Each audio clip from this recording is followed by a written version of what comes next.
A little bit more on Karlie. We bring Kara Lentz back in. Kara?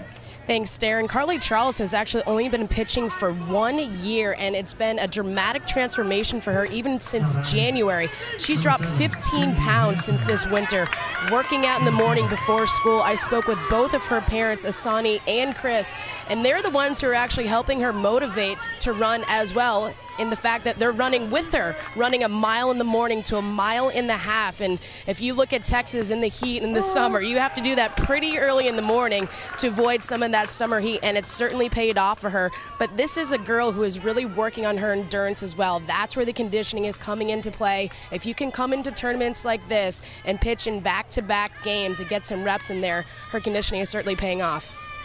Huge opportunity to get some big outs, and thank you very much for that, Kara. As that one nips the outside corner. No balls and 2 strikes to count. 0-2 is the count. The base is full of athletics. Walk, a single, and a hit batter. The 0-2. 1-2 the count. A lot of times a team will bring in a stopper. No balls and 2 strikes to count, check that. They'll bring in a stopper late in the game to get out of situations. This is the situation here.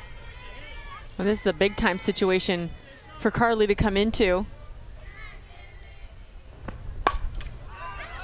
We'll do it again. You talk about the endurance, and this team came out here with 10 players, and it's not unusual to see a roster of 15, 16, up to 20 players, and here you've got 10, meaning you've got 1 option on the bench. And you've got to be able to go the distance. I mean, they could have played many more games had they not gone undefeated in this tournament. We'll do it again, 1-2 the count. Her coach says she also helps with the bat. Their coach knows that a hit could be a huge momentum mover. Put his team up by 5.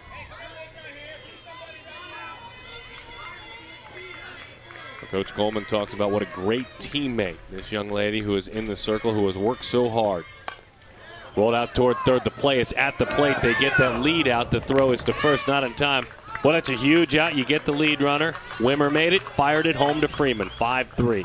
5-2, check that on the out. A big out. A nice pitch inside corner, rolled over to the third base. Nice strike home by Wimmer to Freeman. Lead at first base, but that's a big out to get.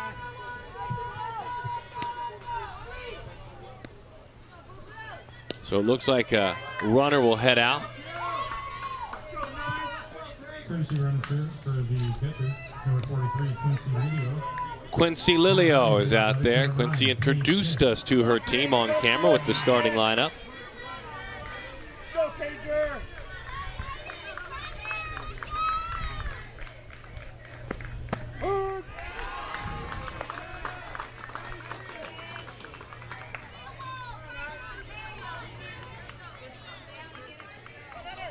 No balls and 1 strike the count. Smith drove in a run. She also popped up to third. Into the dirt. A nice play behind the plate by Freeman.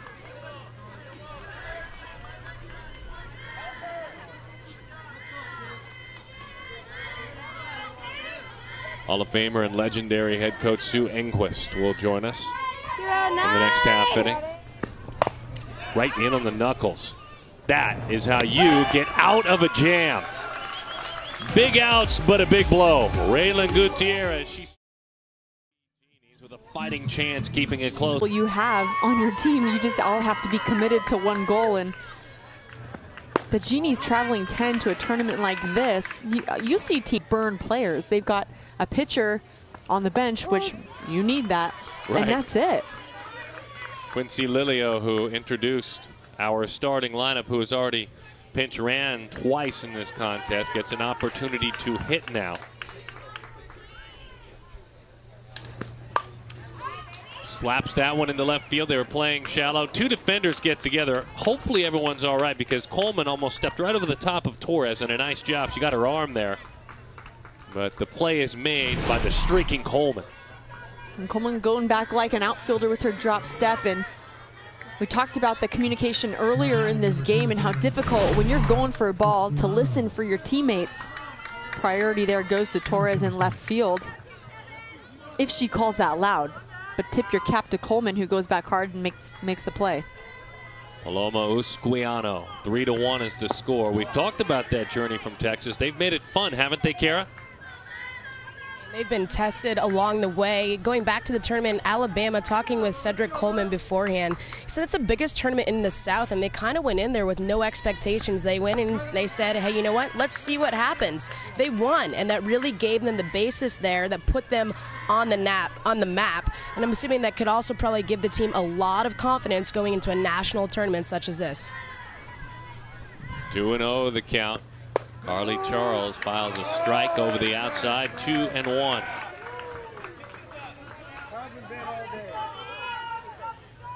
Usquiano reached on an error back in the first inning, popped up to the first baseman.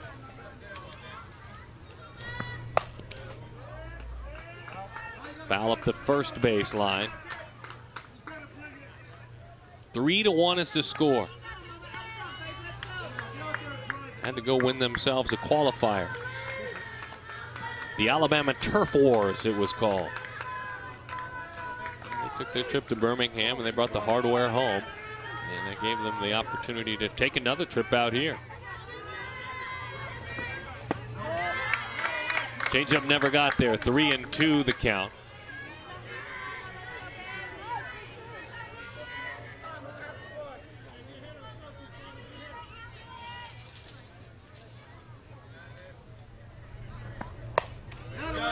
Good pitch in. The defending champions at the 12U level, the SoCal Athletics.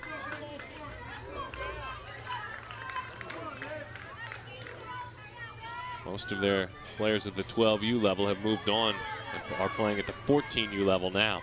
Well, they finished second in the country. That one is rolled foul. Looking on, Dad is not quite so loose. He is having a conversation now to get this big at bat set up. Hana Kumiyama.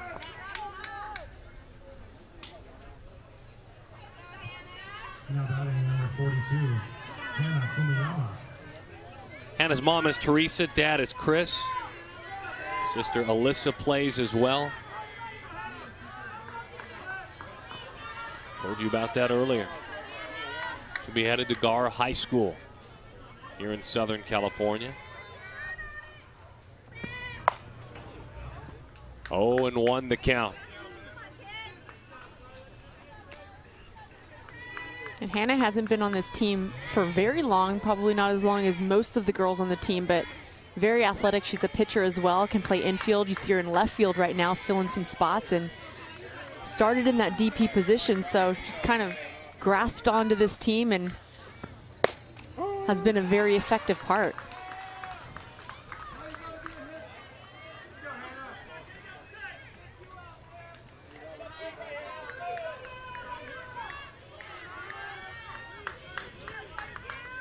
Charles, born in Long Beach, now lives in Texas, is enjoying California as she's out in the circle and on an 0-2 pitch, couldn't do anything with it.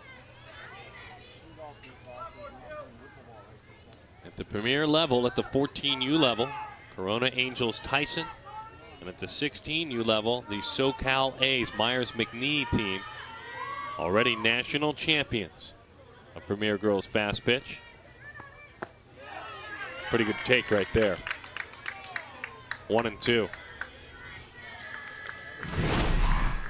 With a 2-strike count, you want to see if you can get that hitter to chase. Kumiyama does not bite.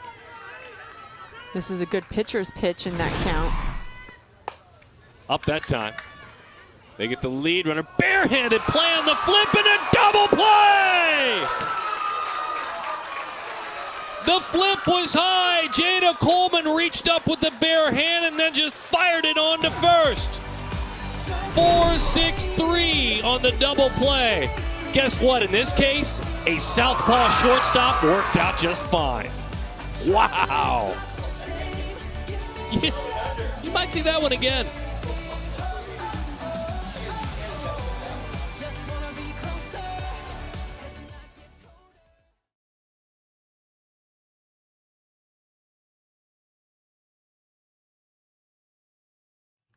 It looked like the SoCal Athletics, with some defensive miscues in front of them by the Directv Genies out of Texas, would kind of get going and maybe never look back. Then we heard from their head coach, the team out of Texas. We heard from Cedric Coleman, and he said, just give us a little while. We were nervous. Give us a few innings. I'll tell you what, he was completely prophetic. His team played amazing defense ever since and has come up with some big hits, and we're tied at 3 in a team with just 10 on the roster. Shocking the team at this point from Southern California. And they're tied at 3, 1-0 the count to Raylene Gutierrez. Home run cut, remember, she knocked one over the boards back in the 4th inning.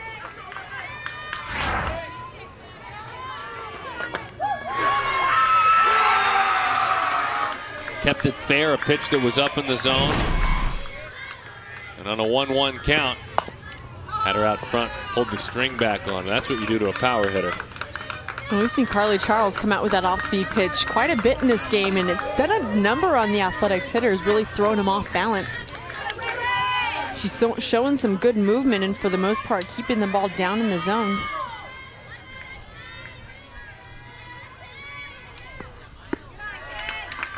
Two and 2 the count.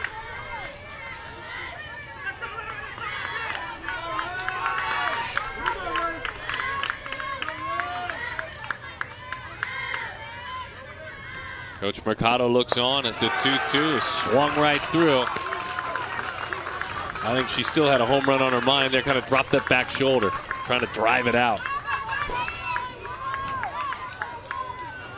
She felt good after that home run swing, and rightfully so, but then this pitch just takes a dive at the end. Dare I say a Ruthian cut there. Like another Orange County home run hitter from years gone by when Reggie Jackson used to swing that way, not too far from here. Brianna Utley takes a change that misses outside. 1-0 the count to Brianna.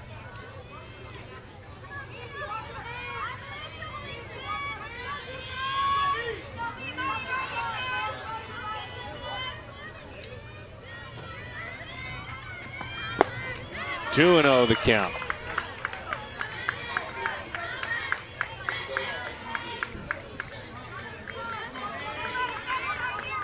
Infield, not completely pinched in tight on the corners.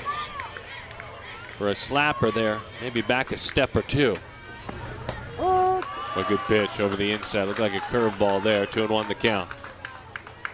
Well, that's a really nice pitch. When Charles is able to hit that inside corner to a lefty, it has a little bit of a drop curve motion on it.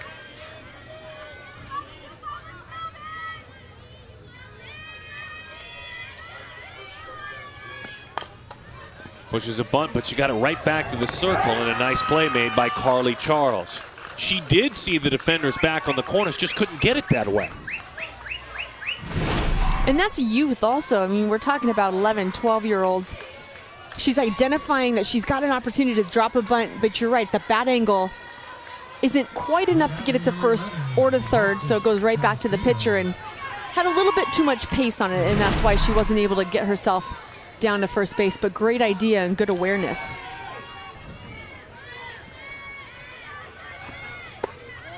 Change up, floats high, 1-0 the count.